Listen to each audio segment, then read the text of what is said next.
So tonight's presentation is by Craig Harwood, who along with Gary Fogel wrote the book Quest for Flight, John J. Montgomery and the Dawn of Aviation in the West. Craig is a great-great-grandson of Zechariah Montgomery, John J. Montgomery's father. He is a native Californian. He's an engineering geologist with 20 years experience as a technical writer. This presentation promises to be very interesting, and here's Craig. Thank you, Annette. So the research that my co-author and I did over a period of about a decade in writing this biography of John Montgomery was originally directed to just discover his story through as much factual and primary source material that we can get a hold of.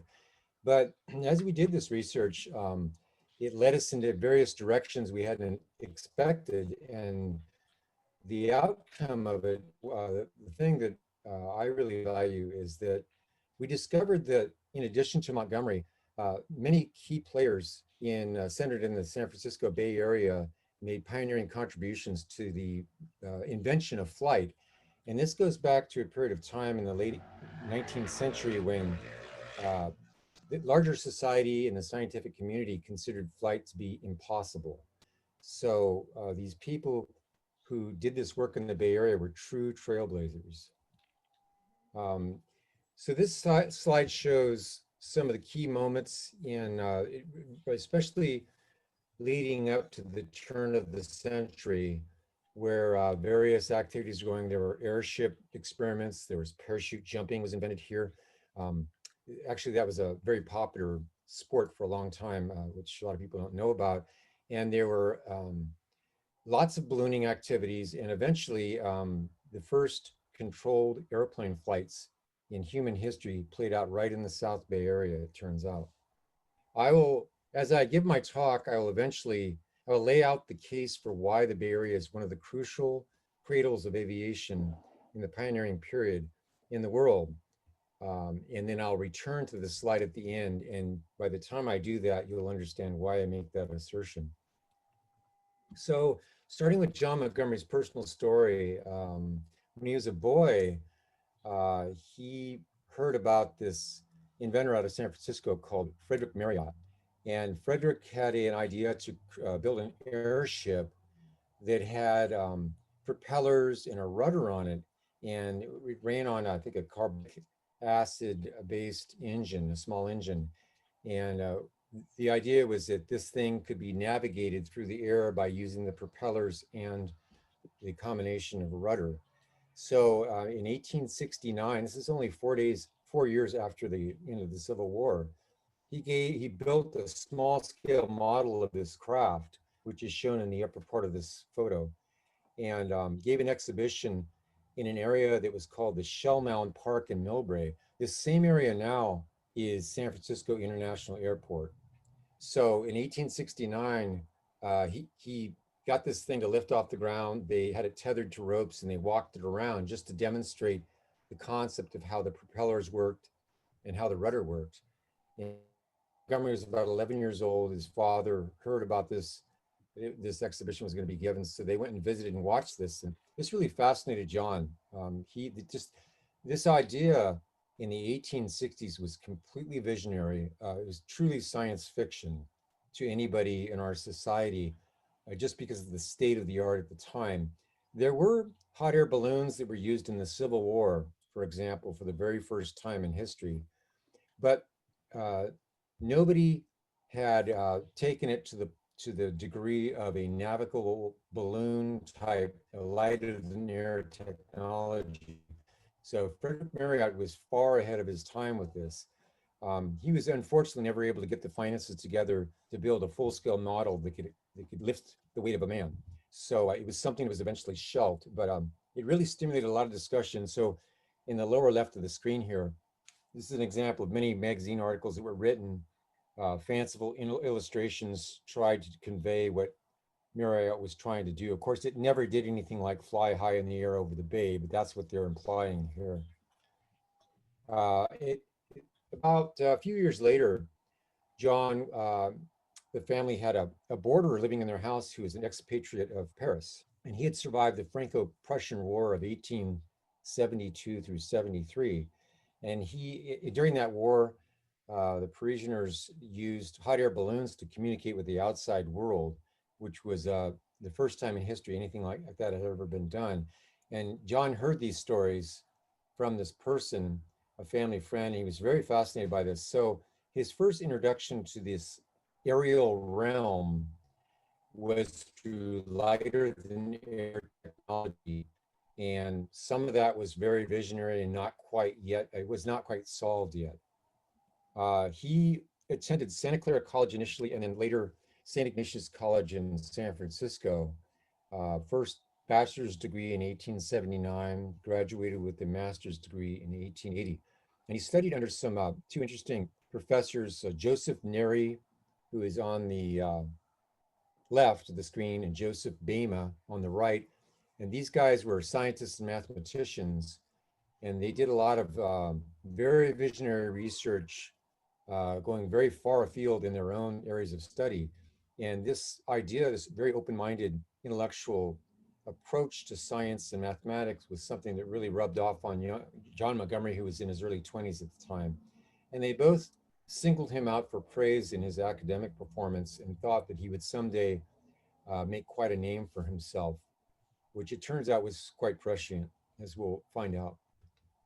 So after graduating college in 1881, his family moved from Oakland to San Diego, the very southern part of the county, where modern day Chula Vista is located. At the time, that was a very isolated area, and just north of the Tijuana border. So down there, John began to observe all these soaring birds that were very common down there. And the thing about San Diego is the prevailing winds blow from the ocean onto land. And then there's a big mesa down there called the Otay Mesa.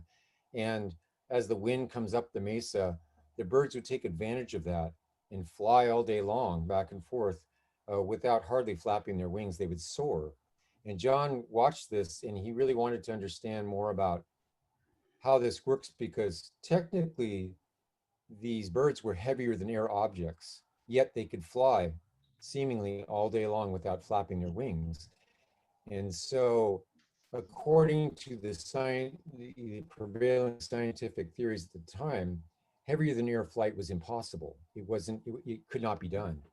And so somebody who thought maybe if they studied the birds, they could come up with some kind of a contraption they could build and design and fly it. If the birds could do it, it must be possible to do, even though they're denser than the surrounding air. That's the idea. So John began first doing detailed anatomical studies of these birds he'd catch, dissecting them, looking at their bone structure, a lot of very detailed studies in how the birds' shape of their wing varied from the tip to the base, how they used their body, how their body was shaped, how each bird had a certain surface area on its wing, and it was supporting a certain amount of weight. So these are basic dimensional analysis that he was doing. He spent a lot of time doing this initially in the early 1880s. Then in 1884, he built his first full-scale glider based on, at the time, it was based on the anatomy of seagulls, which were common down there. And the idea here is that it had a framework of wood, and they had these wings that had cotton muslin stretched over them, and they were oiled to kind of make them impermeable. And then he had a tail at the very back of this airframe, which through a lever at a seated position, he could make the craft go up and down. They call that an elevator, basically. So with this thing, he took it to the top of the Otay Mesa and faced these prevailing onshore winds, and he flew it repeatedly. A day of flights, it crashed at the end of the day, and he noticed that the thing was unstable whenever there were gusts. So he wasn't able to control the side shifting very much. He was sitting on a seat, and he used his weight to affect roll, which is to turn, to bank to the left or bank to the right, use his weight. He shifted one direction or the other. And then to get elevation and to go down, he used this controllable elevator at the very back. But it wasn't stable. Whenever there were gusts, it became unstable. And he learned a lesson from this. So in 1884, he built his next machine, which is in the upper left of this image. And in this one, he used the same basic airframe, except now he took the wing and he created hinged flaps in the wing. So it sort of functions like an aileron would be in a modern craft. And he took this out again to the Otay Mesa and launched it into the prevailing winds. And he found that it flew a lot. The wings were more or less flat, so it didn't travel as far in the air when faced into a wind, but it was much more controllable. So he decided he needed to, because its performance wasn't as good in terms of its the lift that it attained from the air. He decided he needed to redesign the wing once more. So in the following year, 1886, the lower right here of this slide shows another craft. And this one, he could change the angles of the wings either in unison or differentially, and he could also control the elevator at the back. So now he had more control over the craft, but again, he didn't quite understand how the wings should be properly shaped. And so this glider traveled only a couple hundred feet at best, but he was able to control it. So he was developing control technology and getting better and better at that, while at the same time, his lack of misunderstanding of how a wing should be shaped led to poorer and poorer performance. So he was improving in one direction and not improving in the other. So he decided to go back to detailed studies in his barn laboratory on the ranch, where he did all kinds of things to try to understand the physics of airflow and air currents and surfaces when they're placed in air currents. This is very scientific and methodical at an early stage in history when other people in the world who were trying to dabble with this idea, a lot of them were not scientifically trained. They were not very methodical. It was more trial and error. So Montgomery stood out in terms of his approach to this, and he was very equipped to be able to do this in a scientific way. About 1886, the time he stopped experimenting with full-size gliders, simultaneously in San Francisco, there was a couple who had been engaged for several years in public performance stunts from hot air balloons. They would go up and the man would do all kinds of trapeze maneuvers suspended from a balloon 4,000 or 5,000 feet above the ground. Eventually, they realized they had competitors who were starting to tour the country doing this as well. So this was actually pretty popular in the 1880s in particular. It began to be popular. So these people decided they needed to up the ante and get a leg up on the competition, as it were. So they decided they wanted to try and have a parachute available, go up in the hot air balloon several thousand feet, and then let loose of the balloon and fly down or descend down with the parachute. So they did this for the first time in 1887 in San Francisco in what is now Golden Gate Park. Big public gathering. It was advertised ahead of time, and they did this exhibition in front of a large crowd, and it was sensational. The man who did it was named Thomas Baldwin. Now, Baldwin will come back into our story a little bit later, but this was advertised in all the newspapers, carried in all the scientific journals and popular science-based magazines throughout the world, and he became famous overnight. So he began to travel the country doing this at 4th of July celebrations and other public celebrations. Now, the woman on the right here, her name is Jeanette Van Tassel. She was the wife. It was a married couple who developed this idea initially, and then they hired Thomas Baldwin to be the guy who went up and tried it out, because Baldwin was kind of a daredevil. And so when Baldwin suddenly had this overnight fame and decided to start touring the country and taking advantage of this thing, the married couple were on the outs because they'd already planned to do a series of exhibitions with this idea once it was demonstrated and proven to be viable. Baldwin showed it to be viable, but he stepped in front of them pretty much and took over their revenue stream that they had planned out. So in reaction to that, the married couple took their balloon and their parachute down to LA to a 4th of July celebration, and they offered to give an exhibition. But the idea of the woman, um, or I should say, I should back up for a second here.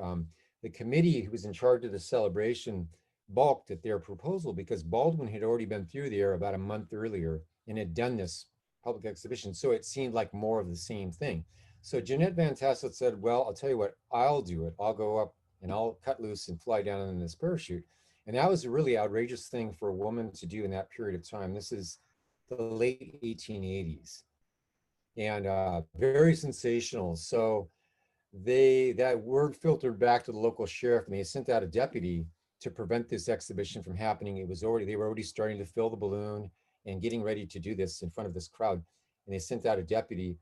They got word of this, the Van Tassels did. So she jumped into the basket of the balloon, and they cut loose and went up. And she got up about 5,000 feet or so, and she jumped out of the side of the balloon with a parachute, and she flew all the way down about 5,000 feet, unprecedented. And of course, she got a lot of publicity for this. So, because of Baldwin's willingness to do this and Jeanette Van Tassel, it inspired a whole generation of men and women to take up parachute jumping for exhibition purposes. So, their whole careers were launched because of these two people who developed this idea out of the Bay Area. So, it was an invention that came out of the Bay Area. And for about 25 years, it was very popular. So, if you go back to that period of time and you look at newspaper articles, you'll see the mention of parachute jumping all the time. And that was a San Francisco invention. Fast forward several years later, meanwhile, Montgomery was working on a lot of science experiments at his ranch in San Diego. His main job, though, was to be a foreman of the ranch. So he could only do this in his off hours. So it took his research program spread out over several years. And he didn't really get back into the actual flying for quite some time. He was mostly working on understanding the physics of flight. Meanwhile, in 1893, there was the World's Fair held at Chicago. And one of the events that was organized there was a conference on aerial navigation, which was organized by a prominent civil engineer in America by the name of Octave Chanute. And that's the man to the right here of this slide. Chanute, by this point of time, 1893, some of the scientists and engineers who were dabbling with ideas of flight started to take the whole thing more seriously, and they finally decided to organize a conference where they could share information, try to learn from one another, and perhaps publish articles on their experiments, because there were a number of people around the world who were working on this problem, many of them in isolation, because mainly it was still looked down upon by larger society as a frivolous pursuit, pointless, and basically impossible. So it was almost impossible to get any kind of support, financial or otherwise, if you wanted to dabble in this idea of heavier than air flight. So Chanute and his co-organizers got this conference together, and John Montgomery found out about this. He traveled to Chicago, talked to these people, the organizers, and they allowed him to give a couple of speeches. And in one of those speeches, he discussed his actual flights in San Diego in the early 1880s. Now, as far as I know, nobody else in the world at that point in time had flown under any kind of control. A few people had attempted flights, but they weren't able to control their craft. Montgomery stood apart in that he was actually able to control his craft to some degree. And he also stood apart because he was a serious scientific experimenter who worked very methodically, whereas a lot of his peers dabbling in aviation were more hit and miss, trial and error approaches.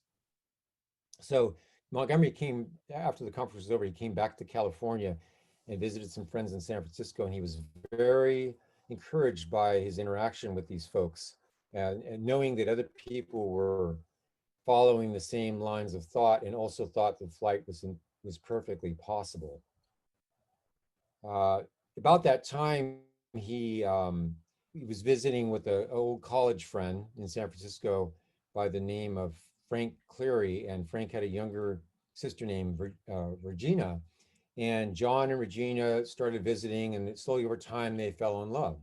But John knew that at the time he was a proper Christian man, raised with a sense of propriety, and he didn't feel, although he wanted to get married, he didn't feel he could support a wife, and so he demurred and just stepped back from that situation and continued his scientific experiments and worked as a professor of science at a Jesuit college in Northern California for a few years.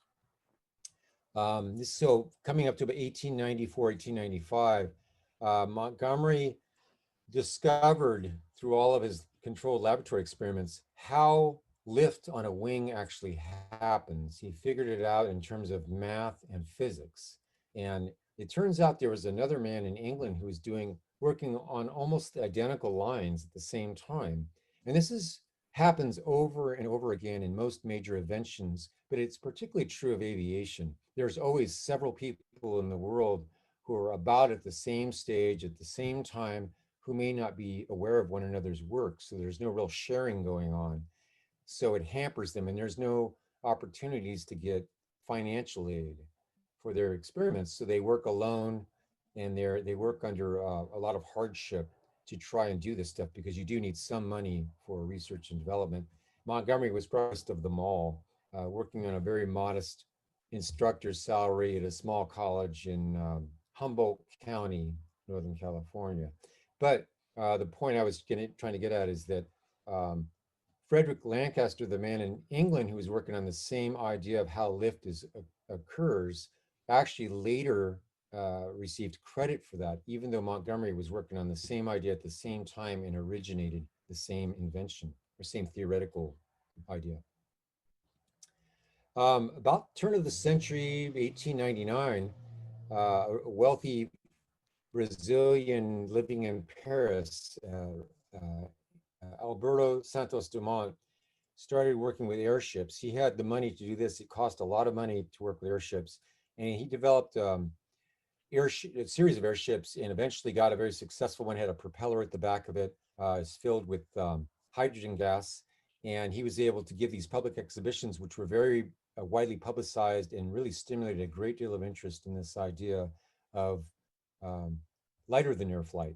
So the next thing that happens is as the organizers for the St. Louis World's Fair of 1904, as they were starting to organize what that fair would look like as early as 1902, a couple years ahead of time, they saw the need for some kind of a aeronautic competition that would be held at the fair.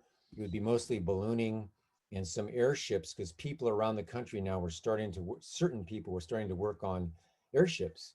I'd say there are about 5 groups, and it took a lot of money. So you had to get all these people together, get public subscription to invest in stocks to get these projects going. It took thousands of dollars in 1901, 1902. That was a lot of money. So there were about 5 groups, and in San Francisco, there was a group that formed called the American Aerial Navigation Company. And what they did was they took a basic balloon with a netting wrapped over it that held it in place, and they put a large platform at the bottom. It was aluminum framed, I believe, and they put a French automobile engine in this platform, and they had a large propeller at the back of the thing. It was incredibly heavy, and so they tried several times to give exhibitions in San Francisco, starting in late 1902 and extending into 1903. They could get it up off the ground, they could go short distances, but as soon as the wind picked up, it got blown around because this combination of this heavy automobile engine and this very crude windmill style propeller were not efficient enough to go against the wind. And the goal with these things, there are a few people who've gotten off the ground with similar contraptions, but the goal was to be able to navigate a course and come back to your beginning point and land again. That was considered a successful airship. And nobody in America had done that yet. So this group hired Thomas Baldwin, the former parachute jumper, to come in and be in charge of the actual balloon part of this airship, which they called the California Eagle. And so Baldwin used his expertise. I mean, he'd been working with parachutes. He'd also been working with balloons of all varieties and had been manufacturing. So he was an expert in ballooning. So Baldwin was hired to be kind of the lead person. He was very famous by that point in time. He gained a lot of fame throughout the world for his parachute jumping exploits. He really seemed to be able to see the potential in that, and he was able to exploit it very effectively. He made a great deal of money off of it. But now he was rather broke, and so he was hired, and this was convenient timing for him.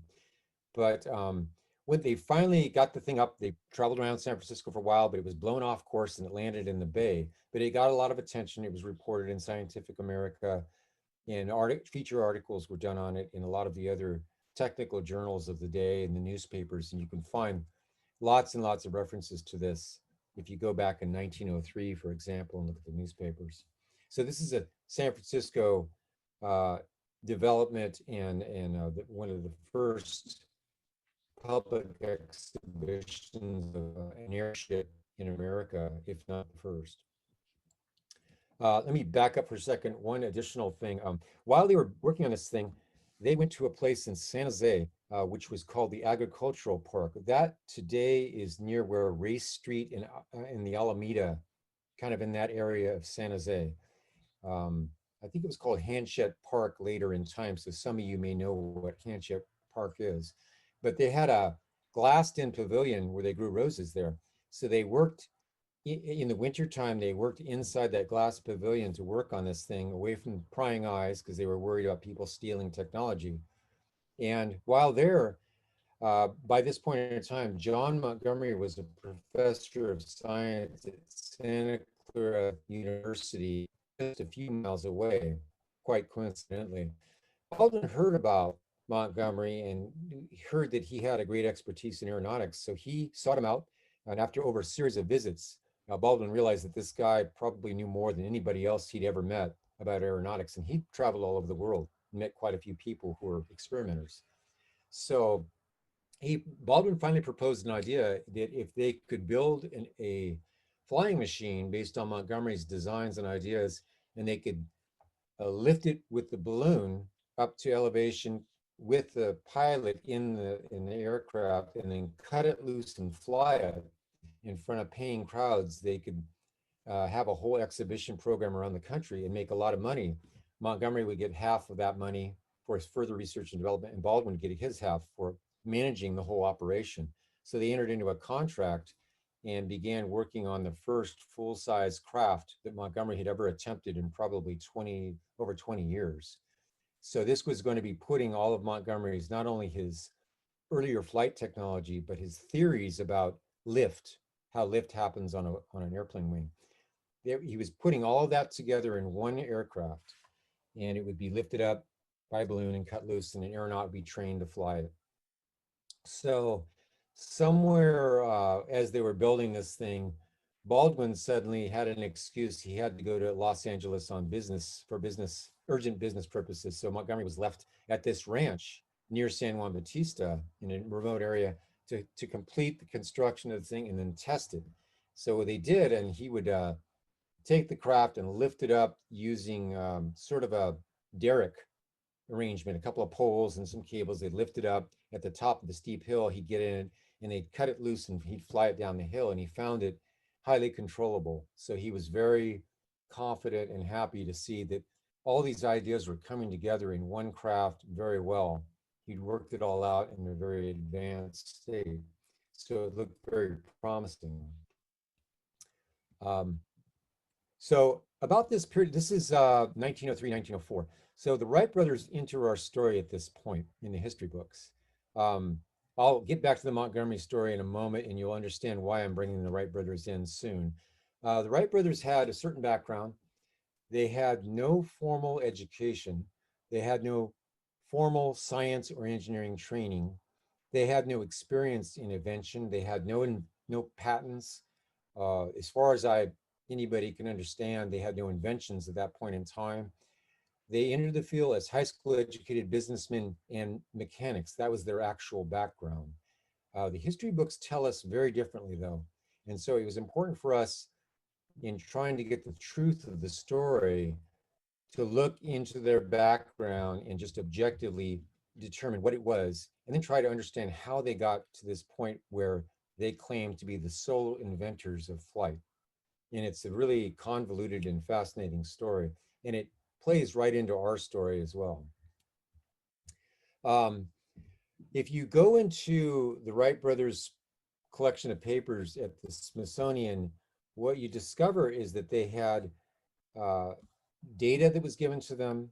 They had advice that was given to them by experts who'd done their own experiments and had learned certain things.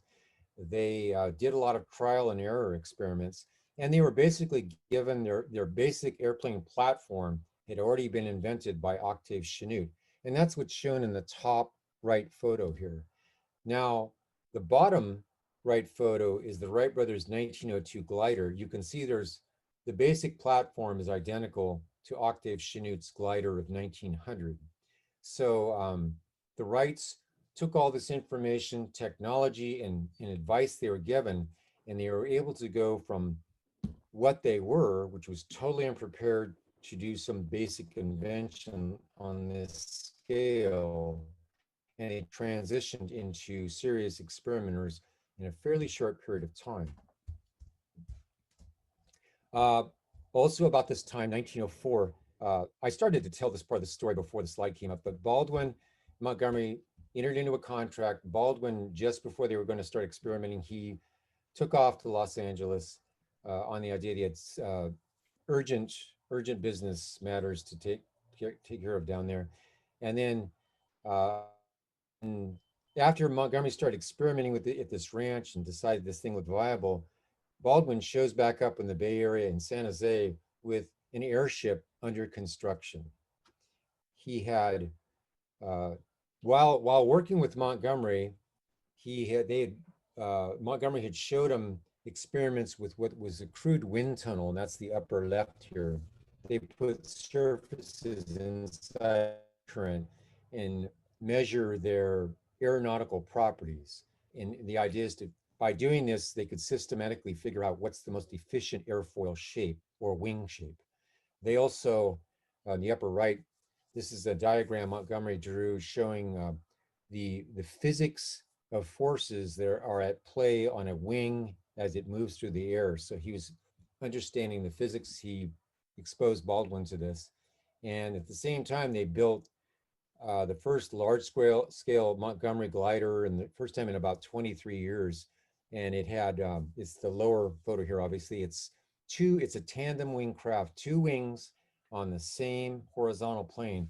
This photo shows it tilted back a little bit, looking at it from underneath, but those wings are in the same horizontal plane, and it had a operable elevator at the back. It had a rudder, and this thing had a control system through a trapeze bar. So the pilot sat on this crude seat, and his feet were in the initially stirrups, and then this trapeze bar, and he was able to use the trapeze bar to bend and warp the wings to affect banking turns, going up and down. So the craft was intended to be fully controllable in the air. As I say, Baldwin took off. Montgomery had to finish his experiments on his own. This upper right shows the derrick arrangement where they lift it up with cables to the top of a steep hill, and then when the wind picks up, they cut it loose and fly it down the hill. Baldwin, summer of 1904, finally puts his whole airship together. He has a cruciform tail at the end, which was borrowing some of Montgomery's ideas, and then it has a propeller at the front that has a helical twist in it, built into it. And it was much more efficient than the earlier aircraft that the San Francisco group had been using. This thing was intended to be, the engine in it was from a motorcycle. The propeller now is a proper aeronautical propeller versus some of the crude early versions that were used, such as using a windmill type propeller or using a marine type propeller. In the air, the propeller had to be absolutely efficient in order to make this thing go against the wind.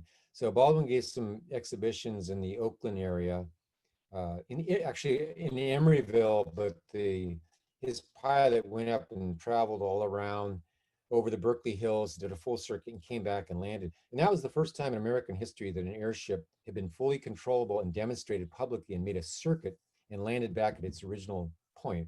So he received a great deal of publicity from this for this achievement, as he should have. And so this is another California invention that came right out of the Bay Area that would soon have a huge impact on aviation in America. And it had technology borrowed from a motorcycle for the engine and Montgomery's propeller theory, a proper aeronautical propeller.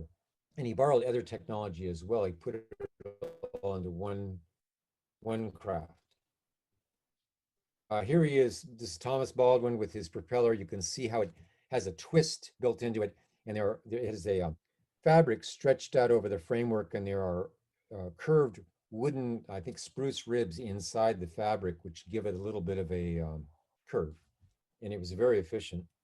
So Baldwin takes he called it the California Aero. He took it to the St. Louis World's Fair, which, all this time, certain people were building airships hoping to enter into this competition that they had set up in the fall of 1904. Baldwin took his craft there, hired an aeronaut, and they gave public exhibitions and competed against airships there.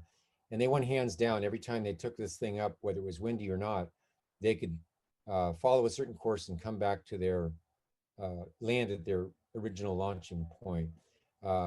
Lots more publicity came out of this all over the world this time. So Baldwin, once again, for the second time in his career, was world famous. And everybody started building replicas of this airship. This became the standard template for airships in America for the next 7 or 8 years. Most of the people having no idea that, for example, this propeller, which was a great innovation, was something that came from John Montgomery out of the Bay Area. So Baldwin, he's here in the inset photo in the lower left, began to hire and interact and experiment with a number of young men. Most of these young men were right out of either motorcycle backgrounds or automotive backgrounds, just like the Wright brothers, high school educated, or even in some cases, not even that. Yeah, but they were very adept mechanically. And so Baldwin shared his ideas with some of these people, and they all built their own airships and became famous. Roy Nabishu is the gentleman in the upper right, became very famous with airships and later flying schools. Lincoln Beachy is in the upper left. He became a famous, initially a airship pilot and eventually a famous stunt pilot flyer, one of the most famous in that period of time. So between 1904 and 1906, Baldwin was traveling around the country, exposing all these young, mechanically minded men, ambitious men, to technology he borrowed from other people.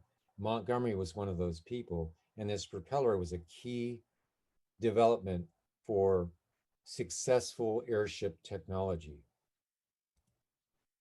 Here's an example, a married couple out of Oakland. George and his wife, Georgia Heaton, designed their own airship, and they exhibited over, I think this is somewhere in the Fruitville district in South Oakland. They gave a public exhibition. What's interesting here is that the wife was as involved in the design of the mechanics as was the husband. And so she actually took it up and flew it around herself. So not only was she a co-inventor, but she was also a pilot. And she did this, fearless thing to do. They went up, this photo shows them not very high up, they're just taking off. But she had a number of interesting things happen, which we talk about in her book. She's fearless, like a lot of these other women, like Jeanette Van Tassel, the parachute jumper, and other people. And this is something you won't find in history books. They don't talk about these women. They start talking about women in aviation beginning about 1910 or so, 1909, but not before that. And these women were Bay Area based, and they were making great strides. They were pathfinders for certain. So with Montgomery, or with Baldwin traveling around the country, exposing Montgomery's technology to all this whole generation of people, Montgomery decided he better exhibit his craft now publicly apply for a patent to get protection, because if he didn't do this, Baldwin was also making remarks that he may try to fly a heavier than aircraft. So, and the only way he would have gotten that information is through his interaction with Montgomery. So Montgomery was worried that he was going to lose even more intellectual property than he already had to Baldwin. So he gave a public exhibition. Initially, they did some test flights in Aptos on the Monterey Bay at a private ranch. They took it up just like the original idea, trained an aeronaut, a former parachute jumper, to be the pilot, lifted it up with a hot air balloon, went up 1,100 feet, cut loose, he flew around. They did it again to about 3,000 feet. He flew it around, then 4,000 feet. And each time the pilot was under complete control of the craft, and he went through a series of maneuvers the way a stunt pilot would, because the idea was they wanted to test what its capabilities were in privacy first. And if it performed well, he would apply for a patent, then he would exhibit it publicly so that he could establish publicly that this was his invention. And that's what they did. So let's see, I want to back up for a second. So they did it privately, then he applied for a patent immediately. And on the right-hand side of this slide is his patent drawing of his craft. And what it shows is the shaded portions of the wings are what flex to maneuver the craft in rolling turns. And then the elevator at the back makes it go up and down. So if you look at the patent drawing on the left and you compare it to the drawing of his 1884 glider, it also has shaded portions of the wings that are flaps.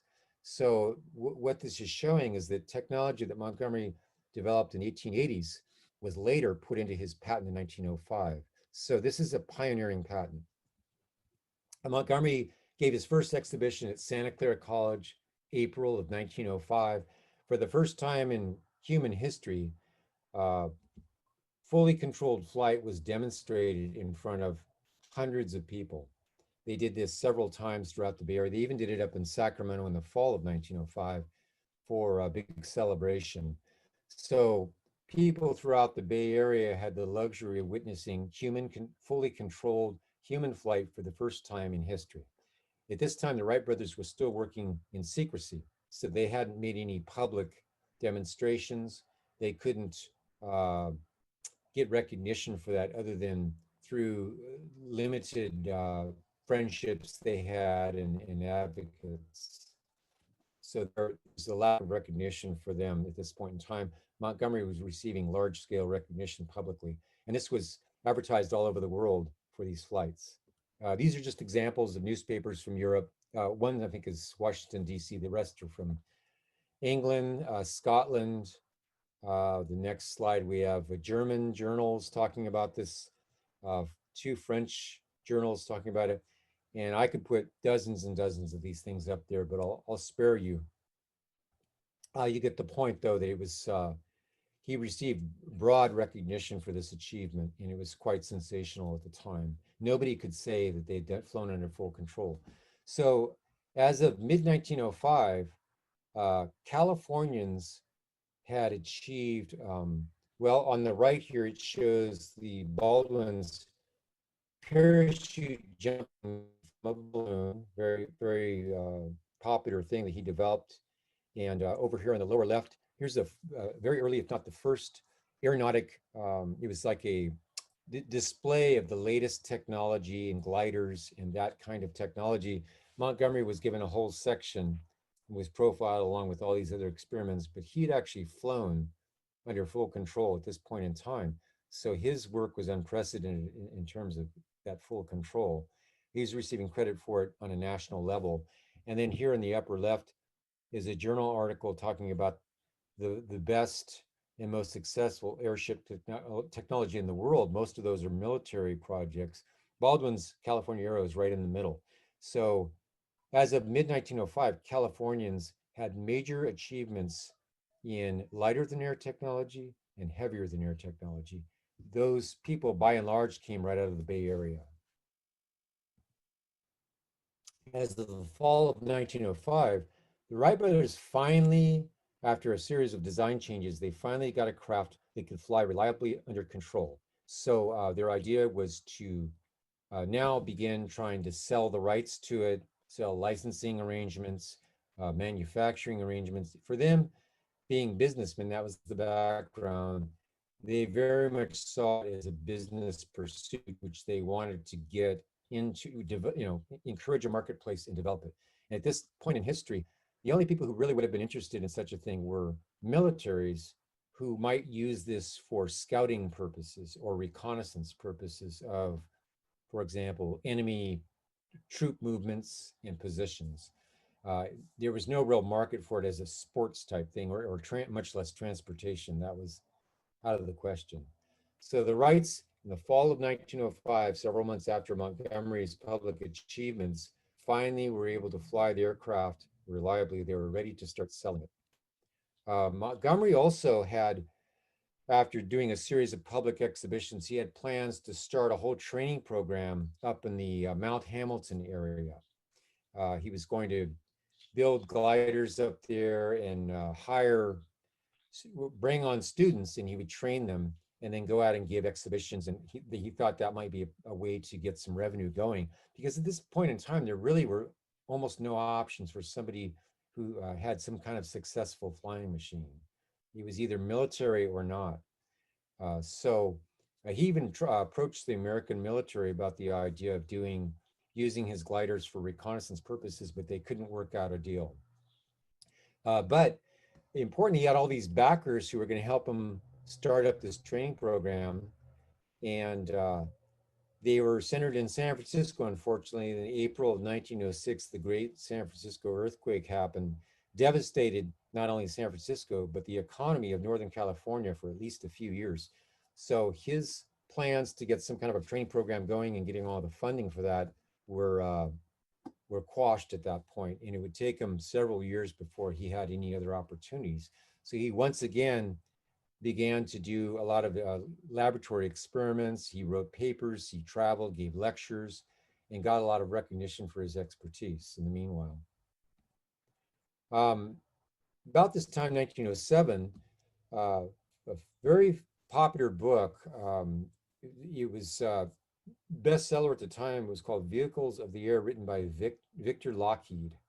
And Victor was not only a writer, but he was an engineer, very experienced engineer, and he learned about Montgomery's work. He came out to California and visited him at Santa Clara College, and he was taught the science and the mechanical systems and the construction methods behind Montgomery's craft. And they took this glider out in the foothills above Los Altos and flew it off hillsides, which a lot of people don't know about that. So Los Altos, once again, it's another Bay Area event. But Lockheed is important because he had two younger brothers, half brothers, Alan and Malcolm Lockheed. And those two guys, just like the Wright brothers, were mechanics. They were high school educated mechanics in automotive field. And they decided they wanted to start getting into designing and flying aircraft. It took them 4 or 5 years to get this going. So it wasn't until 1912 or so that they were able to do it in earnest. But they relied on their older brother, Victor, to help them with the design and understanding aerodynamics. And Victor Lockheed got that directly from Montgomery in 1907. So the Lockheed brothers eventually became very famous, extremely successful, one of the major aircraft manufacturers in our country. And they were based in California, they're native Californians.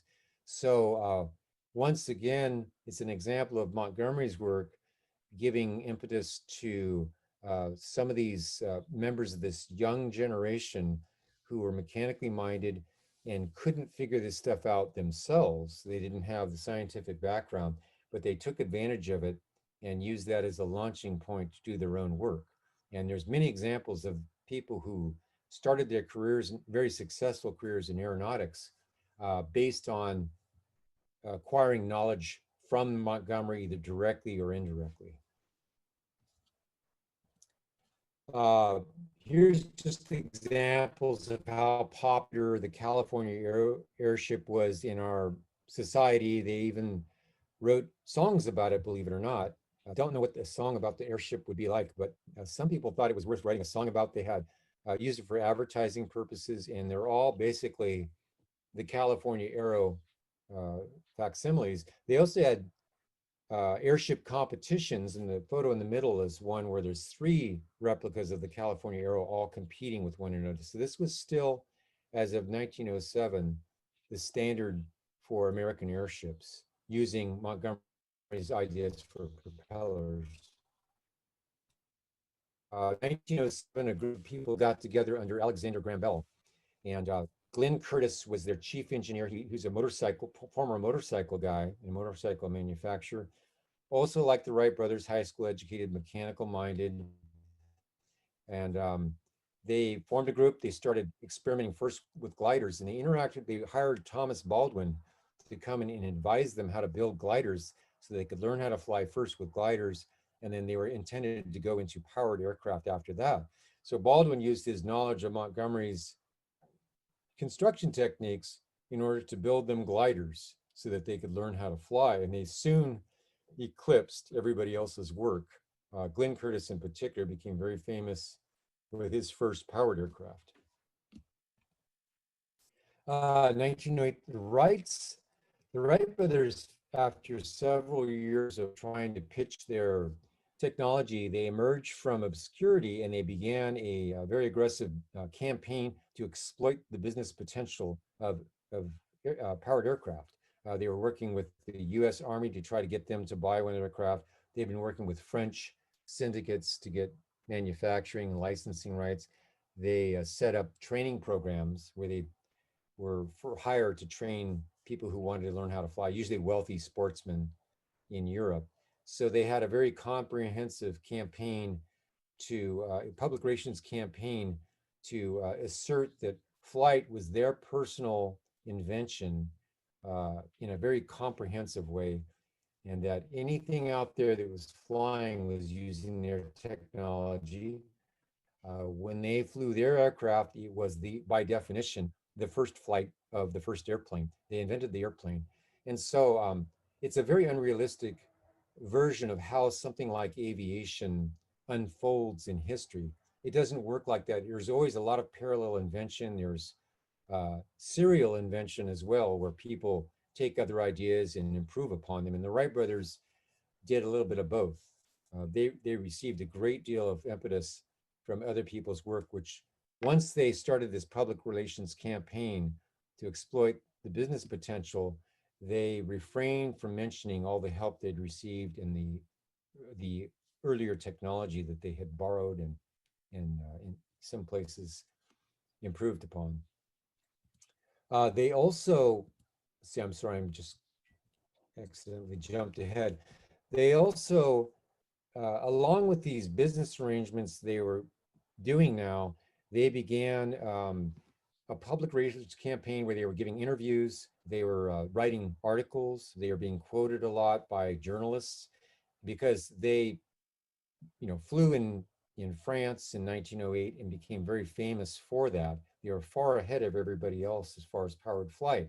So they used their position to promote an idea that they were the sole inventors of flight. So it was as much a business campaign as it was a public relations campaign. They went hand in hand. So this slide presents basically the way they're presented in the history books. Through original scientific research, two genius inventors absolutely independently unlocked the secret to one of the most important technological advances of the modern age, flight. That's the way it's presented. It's a sweeping generalization. It's totally unrealistic, but it served their purpose because they wanted to get a corner on the market. So they spoke in these terms when they gave interviews. They were now very famous and they were taken on their word. They were very influential in the message they were putting across. So this idea that they spontaneously invented something as complex as full controlled flight is unrealistic. So we're curious about this, and we know that in the history books they tell us at Kitty Hawk in 1903, the Wright brothers were the first to fly. They were absolutely successful, and that is when aviation started. Well, we took a look at Orville's journal.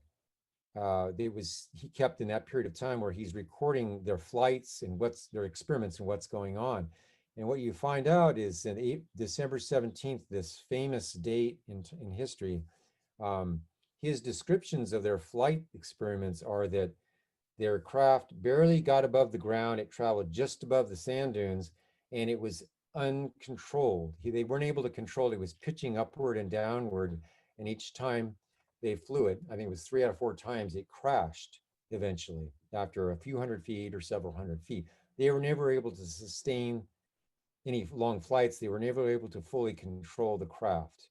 But they were under power. They had a motor connected to it. They were under power. So there's something to be said there.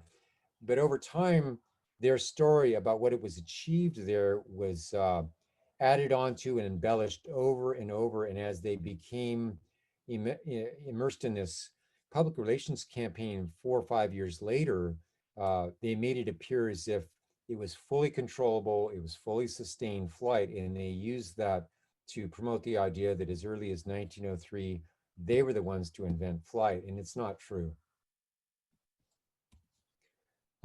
Here's just examples of both the Wright brothers and Glenn Curtiss making flights in 1908 and getting a great deal of public attention for it, becoming famous for those exploits. And then here in late 1909, the Wright brothers finally secured they incorporated into the Wright Company. They brought in several really wealthy, very wealthy Wall Street investors to get their company started. And they pitched the idea that they had the technology that made flight possible was covered in their patent. They had patent protection for it. It was their intellectual property.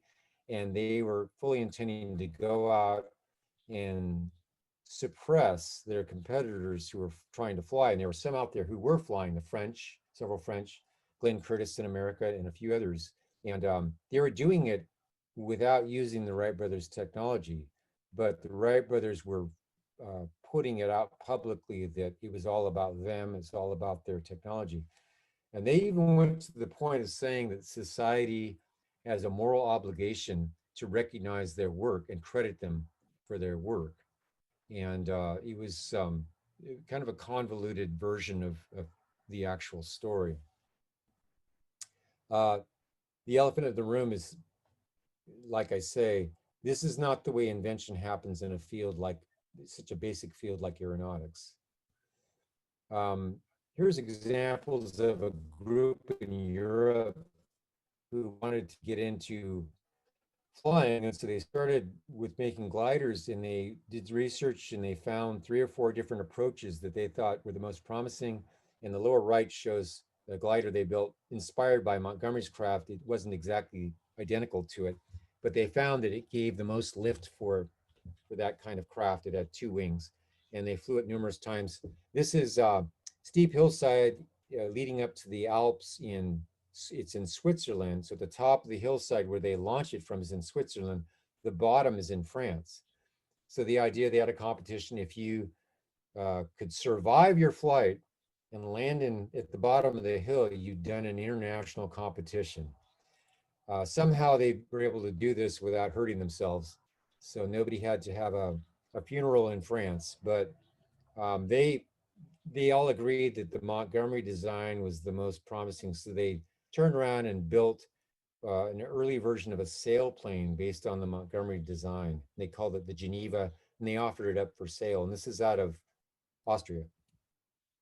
1910, Montgomery, he was still doing a lot of other scientific research, and he invented an electrical system that he sold the rights to, and got quite a bit of money for it. So he was now in a position, he was a proper gentleman with money, and no longer a starving professor. And he reacquainted himself with Regina Cleary, this woman he had a crush on 10 years before, actually 17 years before.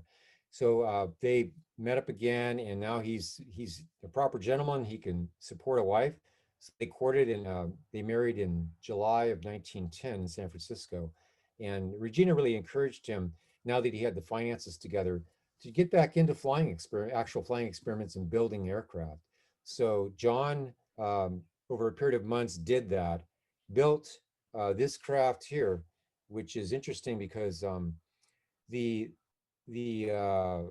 rudder and the tail and the back are all stationary. They don't, none of those elements move, but all of the control of this aircraft is in the wing. So the wing is flexible and it has pulleys and wires uh, laced throughout it. And with your control, he had a yoke and he had a couple of levers in front, and he could warp the wing to do anything he wanted to do, any kind of maneuver he needed. So he took this thing to the foothills of East San Jose.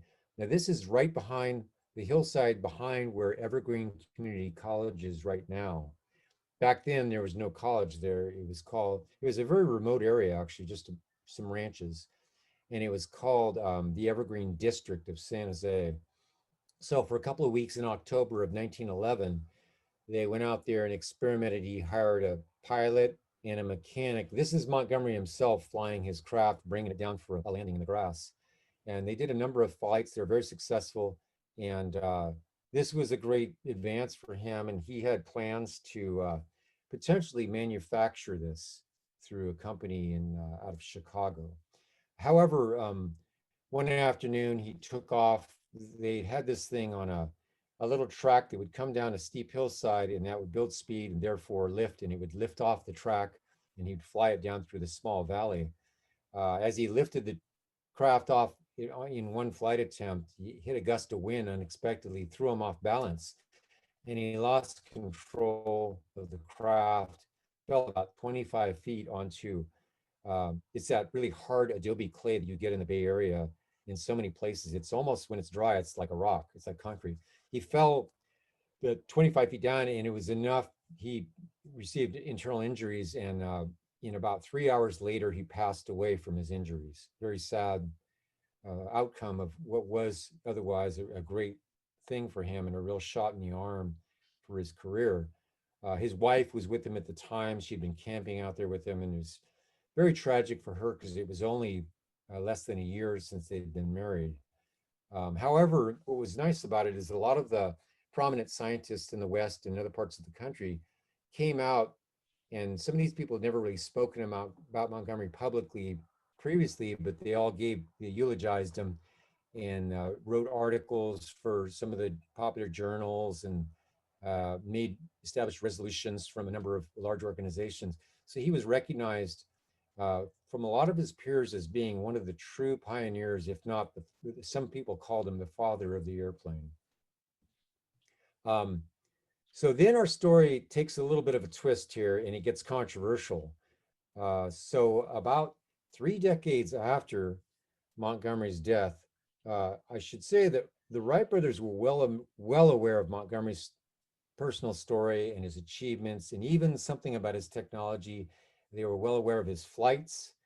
They saw him as a competitor, an unwelcomed competitor, and they were always very uncharitable towards competitors, unfortunately. And so Overwright in 1944, 3 decades after Montgomery's death, I guess he had an epiphany, and he decided actually Montgomery didn't do anything at all.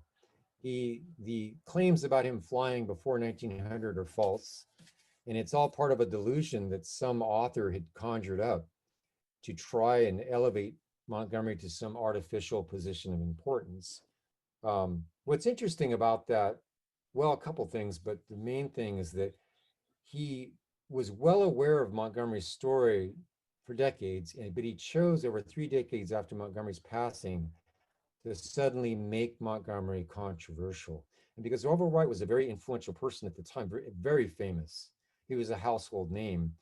When he said something, especially to his advocates, some of whom were writers, they took him on his word and they took the ball and they ran with it.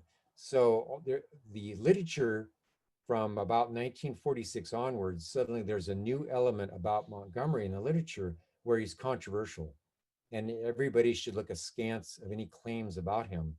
That was the message. So with Orville's words as their ammunition, some of his writer friends began writing articles. They would respond every time there was some attempt to memorialize Montgomery. So like in 1946, Hollywood put out a biography on Montgomery called Gallant Journey, starring Glenn Ford and Janet Blair. And in response to that, one of Orville's good friends started a letter writing campaign to the head of Columbia Pictures in Hollywood to try to get them to stop making the movie, to embarrass them. And he claimed it was all about a guy who was false. In 1950, San Diego built, in the lower left here, built this monument to Montgomery near the spot where he first flew in the 1880s. This is over 2 decades before the Wright brothers, for example. He was flying gliders. And in response to that, a series of articles were published claiming that Montgomery didn't do anything. It was all a myth. Basically, it's just Orville Wright's statements that are taken out of context without citing the source and just simply telling the story as if it were undoubtedly true, that Montgomery was a myth. There are more examples. Aviation Field in San Diego was renamed Montgomery Field in 1950. A series of articles shortly thereafter was published about Montgomery being mythical, about his flights being mythical. In the early 60s, a prestigious group of aerospace professionals established the John J. Montgomery Award, which they gave to a lot of the X-15 test pilots and some of the Gemini astronauts. And so he was still being considered by a lot of people to be the real deal, but the Wright brothers advocates were still publishing these articles claiming that it was all false in the same time. So here's this lower right is a book, The Montgomery Myth, that came out in 2005.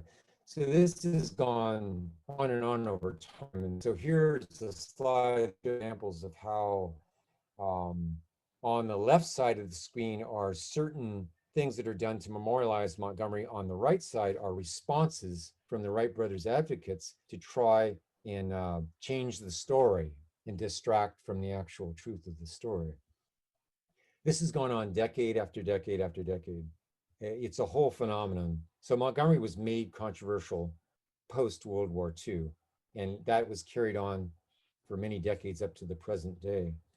So my co-author and I decided the thing to do was not to argue with people, but to write a solidly researched book. And we took roughly 10 years, 2 people researching and writing all the while. And this book has received a few awards. They're not huge awards, but it was really nice to have that kind of recognition, not only as establishing him as a true pioneer in a truthful way, but also just writing a book. We tried to really make it a captivating story that brought the reader along, so they'd want to keep reading the story, because it is a great human interest story. A guy like this who's trying to do all this against all odds and was able to accomplish so much essentially on his own. So getting back to my original slide, this shows the Bay Area. You can see now, our book gets into in much more detail and a much more comprehensive way, but if you were going to fly into any of the major Bay Area airports, either Oakland, San Francisco, or San Jose, you're flying through truly historic airspace where back in that period of time when everybody thought flight was impossible, there were people here in the Bay Area who were breaking through that glass ceiling, men and women, by the way. And this particular aspect of aviation history is not recognized at all until our research almost inadvertently revealed it. We slowly stumbled across this idea that Californians had a major impact going way back beyond the turn of the century, all the way back to the 1860s. By the way, if anybody wants to get a hold of me to get a signed copy of the book, I have my email address at the bottom of the screen. That's one way to do it. It's also, if you just go on any web browser and type in the title of the book, it comes up in just about every venue you can think of that sells books. So it's easy to get a copy if you don't necessarily want to get a signed copy. So that's my presentation, and I'm happy to take any questions that you might have. Can you tell me, I know there's several monuments recognizing the the accomplishments of Montgomery. And I know there was one in San Diego, and I think there's one in San Jose. Can you just name a few of them? Yeah, there's 5 schools, public schools named after him, 3 in San Diego County and 2 here in the Bay Area. There are some streets named after him. There is a monument at Santa Clara University. They had named a lab, a science lab after him there as well. There's a county park in near Evergreen College named after him. That's where he did his last flights, at Evergreen. There's a City of San Jose park and public art, a sculpture, metal sculpture, right there in this San Felipe Road in Yerba Buena, also in the Evergreen area. There are, number of streets. I'm trying to remember here off the top of my head. If we're focusing on the Bay Area, I've mentioned most of them, but again, Southern California, there's quite a number of things down there as well. So he's been recognized by a lot of people. Unfortunately, not so much. He's not a household name, certainly. Okay. Here's a question. Did arguments about Montgomery accomplishments get sliced out by categorizing and isolating the achievements? Well, not necessarily. I think the Wright brothers and their advocates simply either didn't talk about him, or when they did, they dropped him into an artificial context and didn't mention the fact that his pilots had flown under full control under hundreds of people publicly, for example. So when they talked about Montgomery, they were very cagey about how they went about doing it. And that made him controversial, or at least appears so. But the other thing is that inventions like this, it's usually the first person who's able to corner the market who gets their name recognition. And what happens, because of the way that we are and the way history is told, is that first successful person tends to be seen as the inventor. So in the case of the Wright brothers, not only did they become incredibly famous overnight, but they actively try to inject bias into the public arena about how flight was invented. So they were particularly effective at suppressing people like Montgomery. Okay. Here's another question. I was wondering in Milpitas why Airpoint School was named that name. It's a grade school. Boy, well, I know Milpitas, the hills above Milpitas and Fremont are a famous soaring location.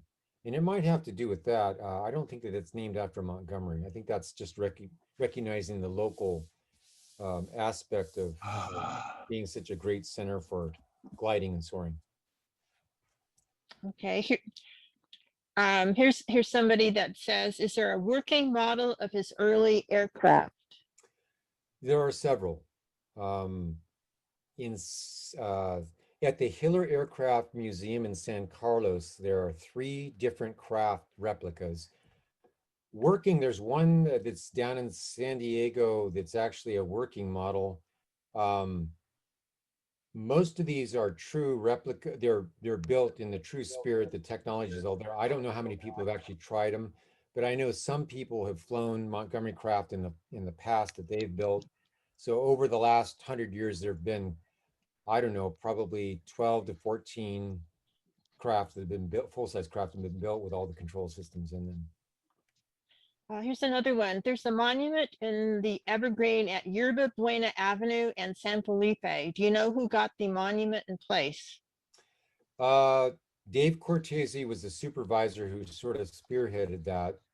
And the sculpture was designed by I forget the fellow's name, but yeah, it's worth going and seeing. And really just a short distance from there, you can go to Montgomery Hill, where he flew his 1911 craft, and it's never been developed. It's a green space, county park, and you can go up there and look at the hill where he actually flew. Okay. Are there any other questions? Yes, I have a comment question. Sure. Can you hear me okay, Annette? Yeah, I Yes. can hear you fine. Yeah,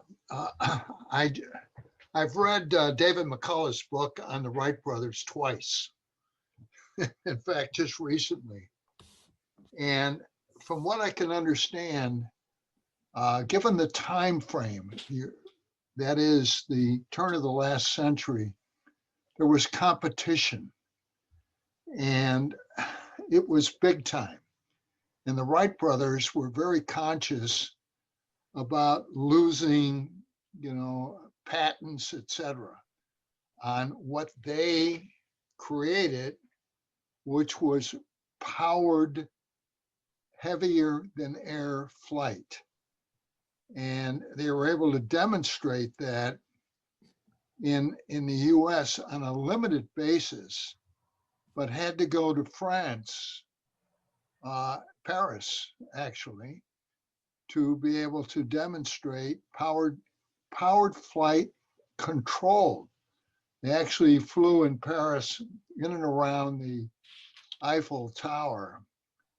And from what I have been able to put together, given your great talk on Montgomery, is that it was basically a collective effort, because the Wright brothers obviously went to school on their predecessors, because they didn't invent, nor do they claim to have invented gliders. And it was the advent of being able to get an engine into the craft, which was heavier than air, that set them apart. I also found it interesting that the Wright brothers tried to sell this to the US Army. And the Army said, no, we're not interested. So they went to Paris, France, and were able to demonstrate it there. But not taking anything away from Montgomery, because he was clearly one of the pioneers who was able to demonstrate the idea of flight on a controlled basis. It was just the advent of powered flight. And let me tell you, the Wright brothers took their life in their hands when they were out flying that airplane. So it's a great story. It is all about competition, and it's about the American way, where we build on one another's progress. So that's all. I really appreciate the talk. It was terrific. Well, thank you. Thank you. Yeah, you make a great point. It was a collective effort. I think the way to describe it is people in different parts of the world were all working on different parts of it in parallel, and there's also in sequence. And so, and there was a lot of competition. People, if they had any kind of success, they wanted to protect that and not lose it. And the Wright brothers made certain strides that they should be given credit for. But I question the idea that they single-handedly invented flight. But they deserve great credit for what they did do. And I in the book, we talk about what we think they should get credit for.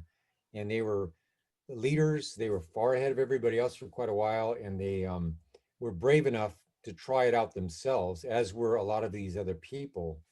And so, and it's really, the story should be that we celebrate all of these people who were willing to do this and achieve these things. It's not about just one person.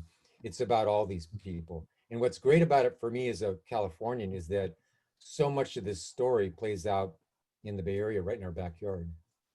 Absolutely. Next time you go take a flight in any of the Bay Area airports, think about the space you're flying through. Absolutely. I don't see any more questions, but I do thank you, Craig, for just a wonderful presentation. You're welcome. I thoroughly enjoyed it, and I know everybody else did also. And your book is terrific. Thank you. Thank you. So anyways, yeah, anybody, just, you can go on the internet anywhere, type in the title of the book, it's out there. I'm a geologist. I don't need to sell books, but I love sharing the story. So thank you very much. You're welcome. Thank you for inviting me.